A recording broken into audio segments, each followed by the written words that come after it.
You sound really good. All right. Okay. Awesome. Now Good. we're live. We are live. And Okay. tonight we have with us, we have, am I using your name? Or Dave. just want to go? Dave. Okay. All right. I didn't know if you wanted me to say your name out loud or if we were going. So Dave is actually the creator of a game. I'm super excited to have him here. The game is called Relapse versus Recovery. And it's very interesting. It's kind of really edgy, and I like it. I'll let him explain actually because I really don't know a lot about it, but I am super excited to learn about it. Okay. Where would you like me to start?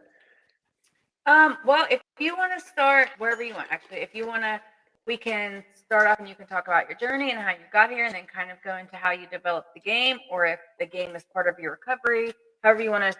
I really try to leave it up to my guests. It's your story. Okay, I'll start off. My recovery date is 6/9/16, so I'm 9.5 years clean. I've had multiple relapses. I've been in and out of the program since I was court ordered at 12 years old back in 1997. So it's been a fun journey. I've been reading, this literature and going to meetings since I was a child. So I've had my ups and downs and ins and outs with, AA and NA and all the fun stuff. You say you've been going to meetings since you were a child. Do you want to explain that a little bit? Yeah, so back when I was in middle school, I got in some trouble. This was shortly after the Columbine situation happened, and I had gotten into a fight in school and I used a weapon. So they had this zero tolerance policy. So I got in a bunch of trouble, and I got put on probation, and I just couldn't pass a drug test when I was 12 years old. So I just kept giving them dirty urines with weed, and I would get caught drinking, and I was just always in trouble from day one. So that's kind of, they say... I relate to that so hard. I started doing drugs super, super young. I was smoking pot at 9 years old and, doing harder stuff at like 11, 12. So I relate to that really hard. Yeah, they say it's a program of attraction, not promotion. And the judge and my dad and my probation officer were very attracted to the idea of me going to meetings. And recovery was so different back then too. Like I say all the time, like I am so happy for the people that are in recovery now, that are like in treatment stuff now, because when I'm my clean date is 9/13/17. So okay. when I was in treatment and stuff, it was not a big thing. Like recovery wasn't a big thing. It wasn't accepted like it is today, and there wasn't as many resources and all the things. So it was, I can only imagine, if you were trying to get resources at like, 10, 11, 12 years old, like there was probably none, because when I entered treatment at like 19, 20, there was none, Yeah, there was very little. I mean, there was programs. I remember my brother had been through rehab when he was a juvenile. He's older than I was, well, older than me. So we had some stuff, and my dad was in the program. So we had a little bit, but it was mostly just church basements. Like and then, when you're a teenager in there, and it's just like, it's very hard to grasp the reality of any of it. Yeah. There's guys in there talking about how they lost their wife and their kids and their house and their car. And I'm like, dude, I own a bicycle. I don't. Yeah. I was just talking earlier. I did a live earlier today, and I was talking about how, when I was like, I thought I was entitled to get high. Like, I'm 19, 20 years old with no responsibility, so I can completely like, they're like, oh, I lost my house and my car. I don't have a house and a car like that. I'm like, look at. So, yeah, what would you where would you like to like? Okay, I'm sorry. So you said you struggled all through your teens. When and how did you finally find recovery? 2016, I was living in my Hyundai Elantra hatchback with two roommates in Kensington, and we were just, driving until the wheels fell off. Just, a lot of shoplifting, shooting fentanyl, dope, coke, You know, Kensington is it's a world of its own. I'm not sure how familiar you are with it, but it's just No, it's an I'm open air not at gym all. packet. So it's there's people down there. It's a zombie land. You know, there's just people are smoking crack and shooting heroin. Well, it's not even heroin anymore. They're shooting fentanyl and xylazine just on the street, out in the open. Cops 10 feet away doing nothing. It's Why? Why it's a are they free not for doing all it? because there's no resources There's to do just so anything. many that they just can't. Like, what's the point? Yeah, Where is this yeah. at? It's like the borderline of Northeast North Philly. Oh wow, Yeah, that is crazy. I yeah. have heard, like, I've seen videos and stuff. I thought that was not in America. Like, No, like, it's a yeah, like third when I world see the country. videos and stuff online. Yeah, Philadelphia. And that's Yeah, crazy. Like, I really thought I was like, I don't know, somewhere else. Like, I that's so sad to believe that that's happening here in our country. But yeah. It's the birthplace of our nation, and it is dying. But so my last run, I had gotten arrested. Thankfully, they were still locking people up for shoplifting and just being a menace back then, back in 2016. And I went through probably the worst withdrawal. I didn't realize how much fentanyl I was doing. Like I thought I was still shooting heroin, but it was a lot of fentanyl. And I went through the worst withdrawal of my life where I don't mean to get too graphic, but I'm throwing up stomach bile. I can't eat, I can't drink. You diarrhea, know, leg cramps, can't sleep. I couldn't sleep. I couldn't stay awake. Eventually, I was in my bunk. I'm in a dorm setting in the jail, and I eventually just shit and pissed on myself. A couple people grabbed my bunk, picked me and my mattress up, and slid me to the door, and was like, "He is not good enough for Get him jail." out. Yeah. Yeah. So they put me in a medical unit, and I was there for like 3 weeks until I could actually like eat a whole tray worth of food. They weren't going to put me out in Gen Pop anymore. So yeah, it was a wild experience. And I remember I went back, I went into the regular jail, and I was there for maybe 2 days, and somebody was offering me dope, and it was that moment where I was just like, I never want to do that again. Like I might actually be done. It was like I just survived it, and yeah, and then there was I was there for maybe 2 months before I got out, and I still had a bunch of court dates. I had to go back to jail later, but I got out, lived with my mom for a little while, kind of just like got my bearings, had to go turn myself in, and I did 6 months in jail. And while I was there, I was just so bored because I wasn't getting high. I was it's easy to get high in jail up here. I don't know how it is down there, but bored watching everybody else get high, and I started illustrating a coloring book. I just started drawing one, and I came up with this idea. It's called "Kill Yourself with Crayons," and it was 16 methods of suicide that you get to color in. And then with each method, it either comes with a place for you to put a suicide note with the character you get to color, or it comes with a real suicide note. And at the bottom of each method, it tells you how likely you are to die from the method, how long it takes to die from the method, and how much pain you'll suffer from it. Wow. So I was going through some shit. Do you have the coloring book? Oh yeah, I published that. I guess it's like almost 8 years ago now. Like, I mean, do you have one now that we can see? Like with you? Yeah, give me 1 second. Yeah. Yeah, I would love to see. Wow, you are so creative. I love when people like are so creative in recovery. Like, I thought the podcast was creative, but you like done a coloring book and the board game. I'm super excited to get that, guys. Like anybody watching, the board game is where it's at. Here is Kill Yourself with Crayons. And let me find.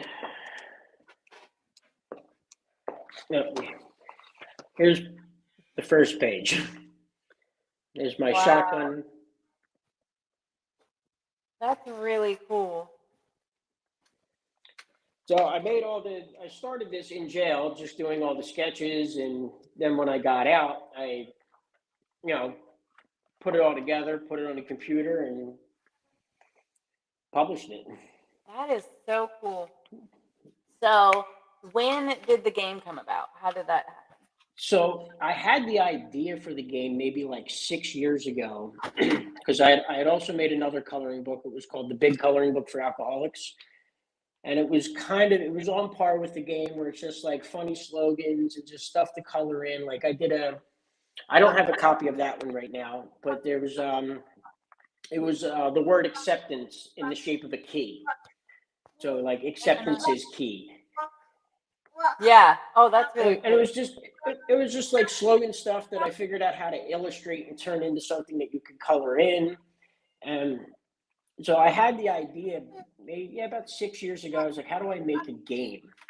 And then I kind of just shelved the idea for a while because it was just like I was trying to like find how to link.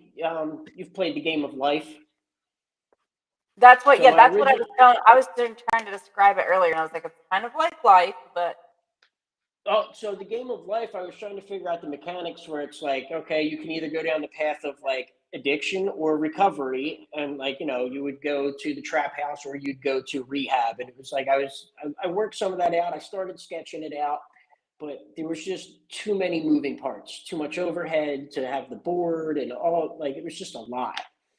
And then 2 years ago, this New Year's Eve, I was at a game night and we were playing some card games, and then it just dawned on me. I'm like, oh, I could just make a card game. Just make it simple. It doesn't have to be complicated. I don't need a board. I don't need little pieces. I don't need all this stuff. And I figured out the mechanics. I took mechanics from a couple different games, and it's. I did a lot of research on how to create a game, so I didn't do anything out of the ordinary. That's how a lot of games are made. It's just so.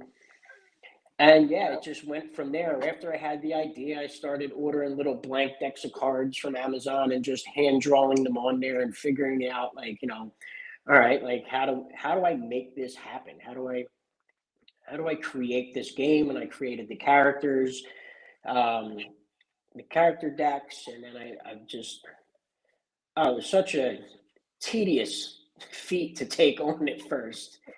And every day after work, I would sit down for about an hour and just like I would have my notebook at work and I would just like, if I had an idea for a card, I'd write it down and then I'd come home and I'd figure out what's the illustration for this and how is it funny and how do I how do I incorporate it into the game until eventually like I had enough of the cards done. So then I had started working at a rehab center. Um, and then I just started taking this hand drawn prototype to work with me and letting the patients play it. And they absolutely loved it. wow. And then I started, then like there was still a lot of problems with it because all the cards were white. So you couldn't tell whose cards were whose. And it just became a mess. And then I started color coding them and, really tweaking it until I had like a really functional prototype. And then it was every Friday night when I would go to work, they would just like, did you bring it? Did you bring the game? Like that's all they wanted to do at the end of the night. So at that point, I knew like, all right, cool. Like I have something that actually works, and they love it. And I will say that if I never sell a copy, it's still successful. I had a guy, he was fresh out of detox, and he had just been on such a run. Like he was just beaten down. He looks like he hadn't smiled in 10 years. And some of the guys were playing the game and they brought him over and he sat down and, he had this moment where he was a part of that community. He got pulled into the fold. He was laughing, he was joking. And I was like, it's successful at this point. Like it did its thing. It got somebody that's just so fucked up to take a moment and laugh at themselves. Like, and that was the whole goal of it. That is amazing. I love how you take like you're so creative, like the creative process. What how would you say you do like balancing out like the humor and the darkness? Because I know your game has some little, some stuff that's a little bit edgy and I love that. But how do you find good balance? Like Oh, so there's a Are you lot of good stuff in the game. There's a lot of like, positive messages. Like, you receive a big book is a positive card. You did step work. It's it's not all dark humor. It's not, I wanted to make sure that this was like a balanced game. And there's things in here too that aren't so dark where it's like here's the, you let me where's my camera at? Why am I not on camera? there you go, right there. Right. You shared at a So meeting, but you did it in a rap. Oh, that's cool. yeah, so they're just, a lot of comical things. Where if you've ever been to a meeting in the city, there's been some guy that raised his hand and started rapping. And it's just a cringe moment. Let me see. And there's other positives where you're really old, but you still manage to graduate drug court. Nice. I love him. He's got his hat like he's like an old gangster. That's so cool. Yeah. So yeah, there's just And you did all these drawings yourself as well? You drew yes. them? Wow. Yeah, I did a lot of the artwork. I had some help because it's a lot. There's over 200 cards in here. So every day after work, I'd be home for an hour or two, just drawing on my iPad. Wow. Painting cars all day, and then going home to do this. And how long did it take you to create the game in total? About like a year and a half to have what I have now. I want to real quick. I just want to give a shout out to some people over on TikTok. Hi, Jimmy. Yeah. Thanks for being here. I saw earlier some people were like dropping sobriety dates. Somebody said they were. I think David said he was clean for a year. Congratulations on that. Congratulations. Tuna, hi. Thanks for being here. Oh, someone said I saved hundreds of dollars by switching to sobriety. Mhm.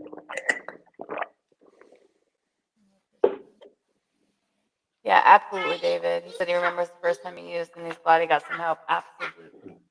Just wanted to shout out to my TikTok fans over there. Thank you.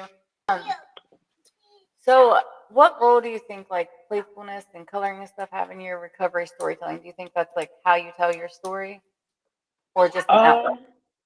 It's definitely an outlet. There was somebody had mentioned to me years ago. I've relapsed since this information was given to me, but it always stuck with me. Where it was like, because I was like, I don't know what to do sober and not getting high. And they're like, well, what did you do before you got sober and we're getting high? And I was like, I don't know. I was a kid. I would draw and do graffiti and skateboard. He's like, all right, well, try that. So I did. I just got back into drawing and back into artwork, and you know, I've done so much with it. I've painted murals up and down the East Coast, making coloring books. I've done enamel pins. I get into doing graphic design for companies. I've painted, a lot of barbershops and boxing gyms. I've done a lot of work in those, and it's just, even if I don't make a dollar from it, it's still, if I'm spending my time doing that, it's so much more productive than, drinking or getting high. Yeah, absolutely. So much more. So, what message were you hoping that players would take away from the game? Anything at all, or Uh, just? from people playing it, Mhm. it just it helps with a sense of camaraderie. It helps, people, especially in early recovery, like, when guys are playing this and they get that card and it's like, you got caught pawning your family's jewelry and you lose 2 points, and then the guy's sitting there, he's like, yeah, well, that's why I'm in rehab. And then it takes away some stigma from that.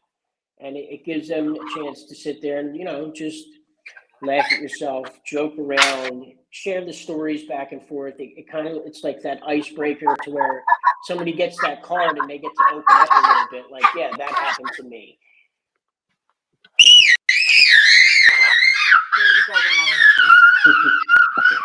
I'm so sorry. This new It's all microphone right. is a condenser microphone, and I had a dynamic microphone, and they're not as sensitive.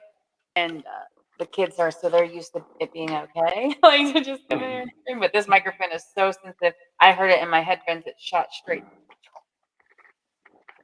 But yeah, it's just camaraderie, break stigma, give people like something fun to laugh about and find a connection with each other. That's the goal of the Absolutely. game. I think it's so important to let people like relate, to be relatable, like to let them know that you're Yeah. not the only one that pawned your family's jewelry. You're not the only one that did whatever else some parts may say.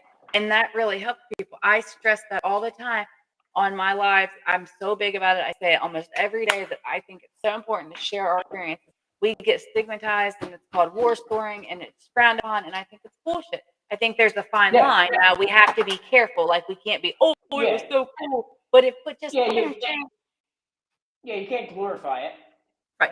That's the difference. You laugh about it and you move on. You don't talk about how great it was or how cool it was. It's like, no, it was fucked up. But That was stupid. Yeah. I was talking about myself earlier on the live, and I was like, how I said, like, I was like, oh, I'm 18, 19 years old with no response. And like, and I thought that was cool. And I'm like, no, I was the dumbass, but that's okay to share those things. And I think it's so important. So I really love this game. And when I got really looking into it, that's what I liked about it the most is that it was very, very relatable. It was real things like pawning jewelry or, relapsing or making your own choices in it. And that's really cool. And I think also like if it could be played like in treatment centers, that would be amazing because it would give people like, I don't know, like a practice at making choices. I don't know. Like I really think that's really cool. yeah, the only problem is I don't know. So once I published it, I got fired from my job at the treatment center. Yeah, I was going to talk about that. So they fired me because they said it's a conflict of interest because if somebody buys this, I now have a dual relationship with them, and it's like I wasn't going to fight and argue with them. So, but I don't know. I seen the benefit in patients firsthand where, I don't know what you're aware of in treatment, but a lot of them, they have their cell phones now. A lot of people are just, they're isolating in their rooms. They're on gambling apps or, just not focused on why they're in rehab. And, for the 4 nights a week that I worked there would be at least 5 or 6 guys that would all be in, the TV room playing this game rather than isolating, and it would be on topic. So I don't see how it's a negative. Absolutely. There's some touchy stuff in the game. There is a whole character that you could be. It's called the sex worker, and there's some off-color jokes in the cards, but there's nothing vulgar in it. There's no profanity. I kept the game pretty PG. That's a real thing. Like in the drug, like it's taboo to talk about, but it's so real. It's so common. How many people did we know doing that? You know what I'm saying? Like, so I think that's what makes the game great.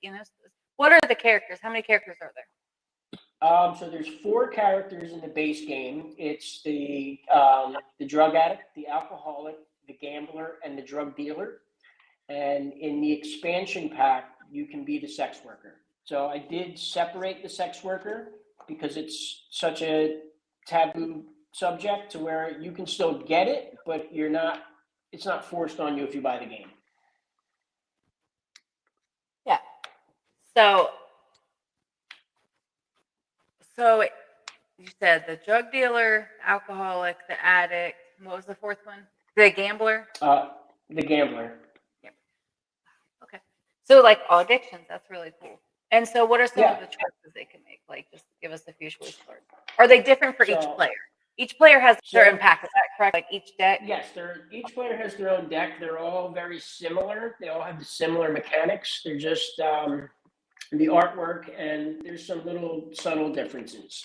So for the addict, one of his, so you have 4 types of moves that you can make. You can heal yourself from attacks. You can attack another player. You can shield yourself, or you can play a pass or play card, which draws from a communal deck.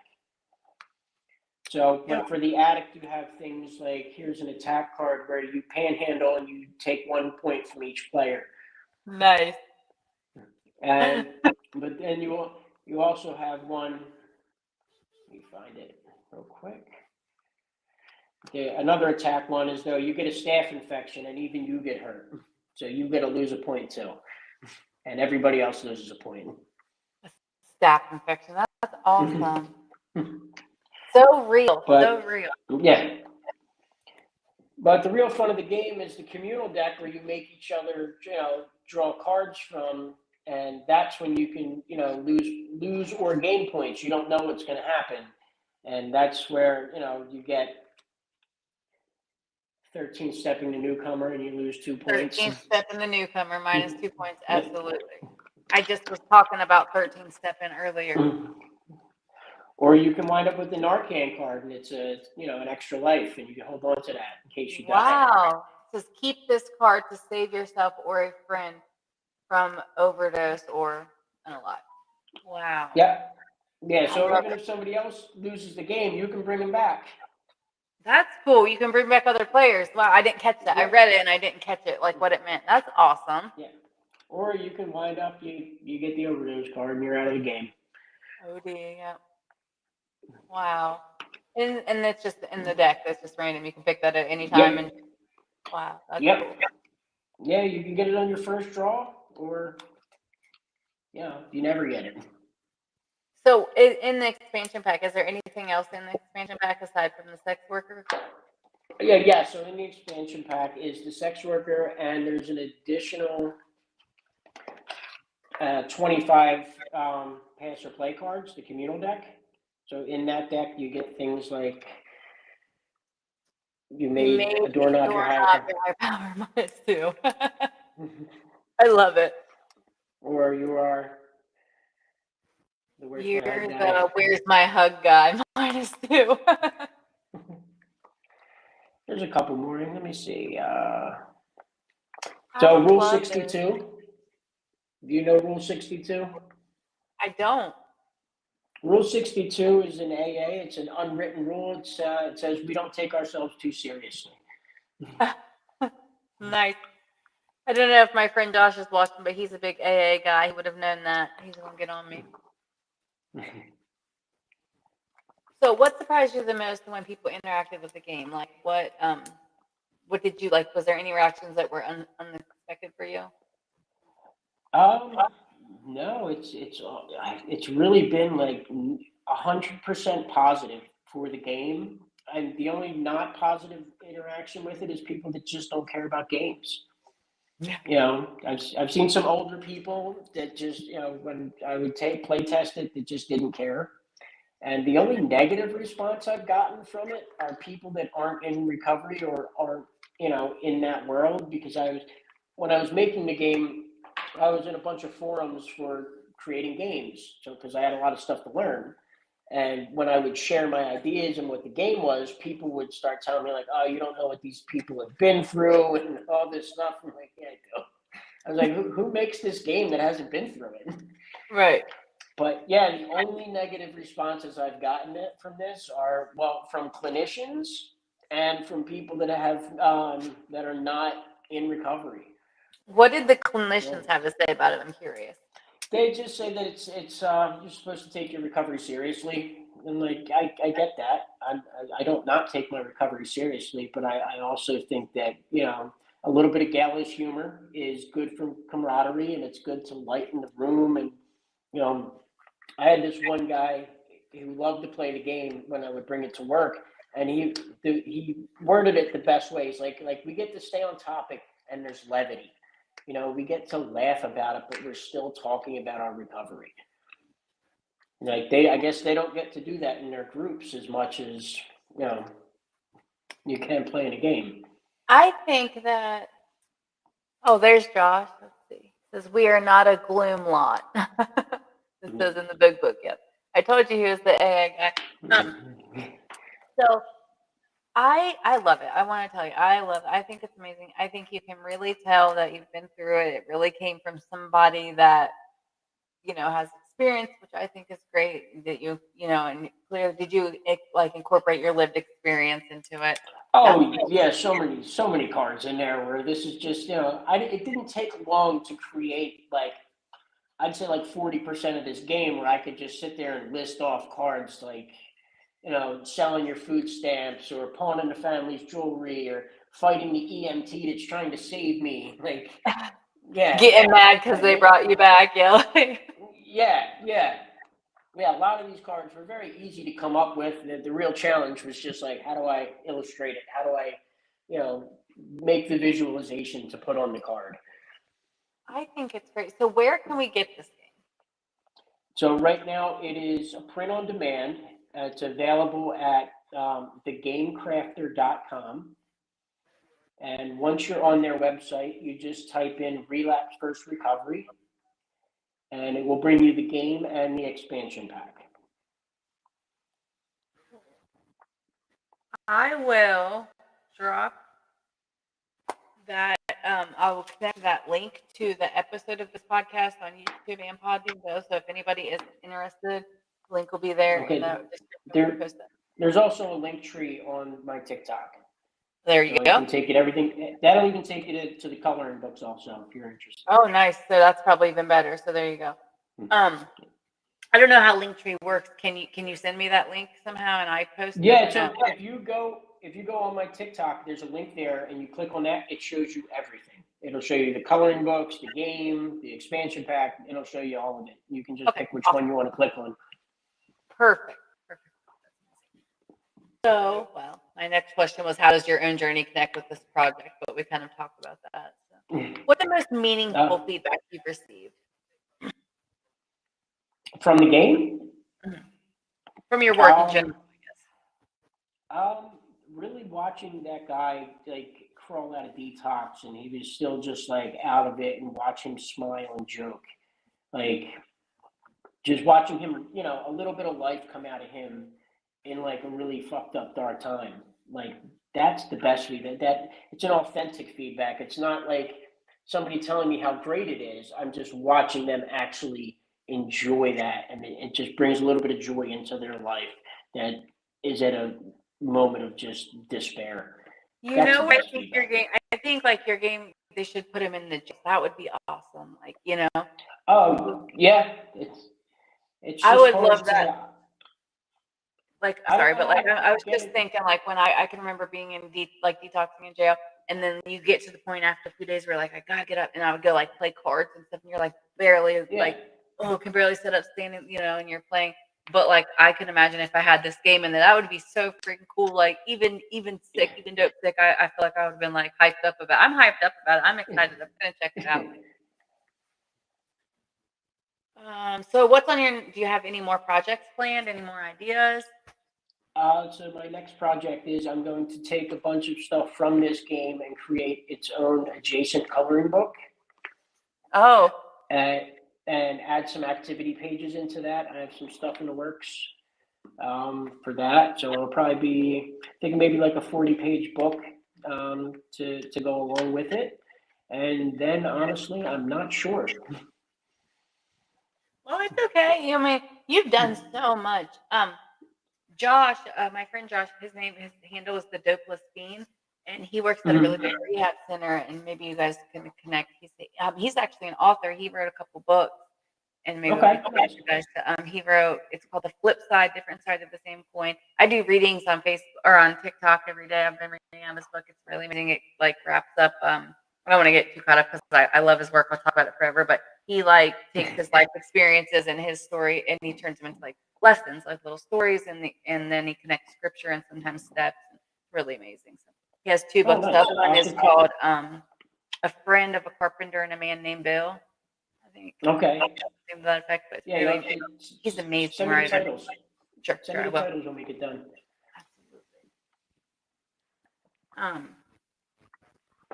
So let's see what happens. If you could do one more uncomfortable but necessary project, what would it be? If you could make one, anything else? Do you have any other ideas?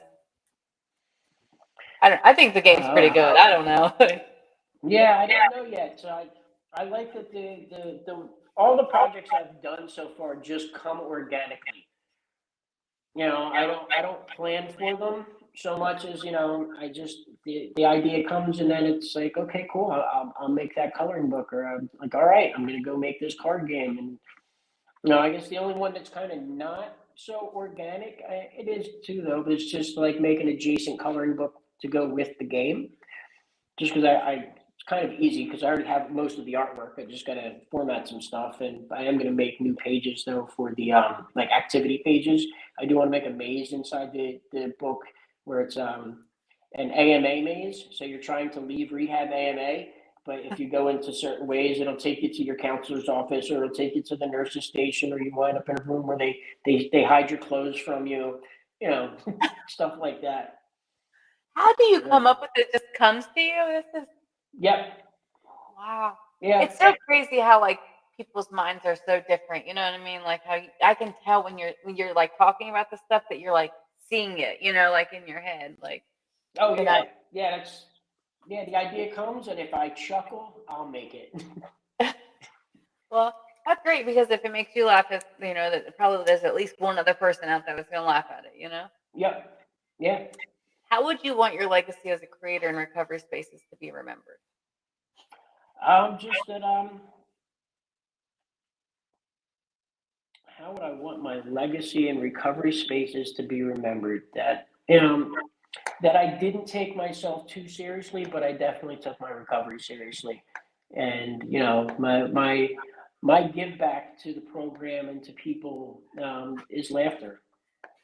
Absolutely. So, how would you say creating these projects has changed your perspective on recovery? Um, One, so when I finished the very first coloring book I did, like I made it a point because like I was the type of person to never finish shit. I would never complete anything. I would always get fired from a job. I would start these projects and never finish them as an artist when I was, growing up. And just being able to when I finished that first book and I published it and I had it in my hand, it was like I can actually do some shit. Like I can see a project through. And that was a big boost for my recovery. Like that was the first year. And then it was, it was very, it helped with my confidence. It helped with my, just my own outlook on myself and my self-esteem to where I carried that into my career where then I built a life painting cars now. I've done all of this since I've been in recovery. Before I got in recovery, I was, just working in kitchens. I mean, not that there's anything wrong with that, but I was like, I had no career. I wasn't driven. I had these, dead end jobs, not really doing anything with my life. And, it's all helped me to like be a good employee, be a good worker, be a good friend, a good father, a good brother, you know, like these little projects that I put together, it just shows me like I can start something, I can figure it out, see it through and finish it. And that's big in my recovery where I can start this recovery and I can stick with it. Absolutely, that's huge. So, would you say that you use like humor or metaphor to make heavy topics approachable? Like, I feel like you've Oh got like, yeah. yeah, for sure. Yeah, absolutely. Yeah, we're gonna joke about it. If we're not joking about it, we're crying about it. What good's that gonna do us right now? Right, absolutely. People are more receptive to a laugh than you know yeah, that's yeah. So, why crayons? In your coloring book, you said kill yourself with crayons. Why crayons? Oh, Is there a reason so or? kill yourself with crayons. The title was, well, I can't do it for real, and I was so I was like, kill yourself with crayons, so you can just color it in. You can color in the suicide. You can, but I was in a dark place at that time. But I was trying to make light of it. I was just trying to make it a little absurd, so that I didn't really want to kill myself. Have you ever had anybody like tell you like how you've changed their life or their perspective with your work at all? I don't know about change their life, no, but I've had people be like, tell me like, oh, this is awesome, it's helpful, thank you for making it, you Absolutely. know, I've gotten that level of positive feedback from it. Sorry. Alarm for my we do a live at 7. So um let's see.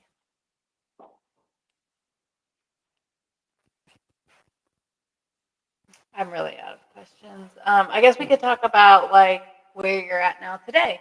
So you've been clean for like 9 years, and you said you're painting cars and Yep. um, Painting cars now for about 7 years, since I've learned how to do it.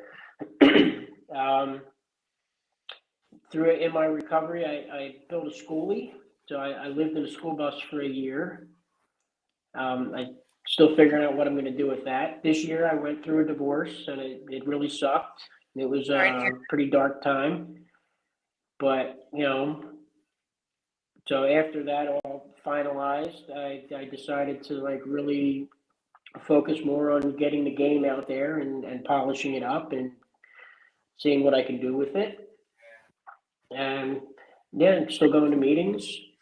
Um, and yeah, just Are you like, do you sponsor people and work recovery hard or no? no, I do not. So I have a very nuanced view of sponsorship that it doesn't exist in the first 164 pages. So I think it's made up. The word sponsor does not exist in the big book until you get into the stories. So I do have people that I talk to before I make major decisions. I have, my family, my friends, but, I've been taken through the steps with people. I would take people through the steps if they ask me. I'm somebody that people do call first in life. Um, but as far as sponsorship goes, it's a weird subject for me. That's okay. That's fine. I want to give a shout out real quick on TikTok to Wolverine. Thank you for the I love that. We have a couple. They're like Marvel. It's a Marvel series. I actually got them at Dollar General. So the poster behind me, someone was commenting on. I have Oh, another one. nice. It fell down. Spidey. Oh, the TikTok can't see it. Hold on. This one fell down, but there's another one on our wall over there. It's just like the Avengers, I think. My husband likes, he's into Marvels and comic books, stuff like that. And I got them at the dollar store for $10 a piece. I love them. Love the dollar store. So I just had a question in my head and I completely forgot it. But I was going to do some recovery questions. Oh, what do you think is your biggest strength in your recovery? Hmm.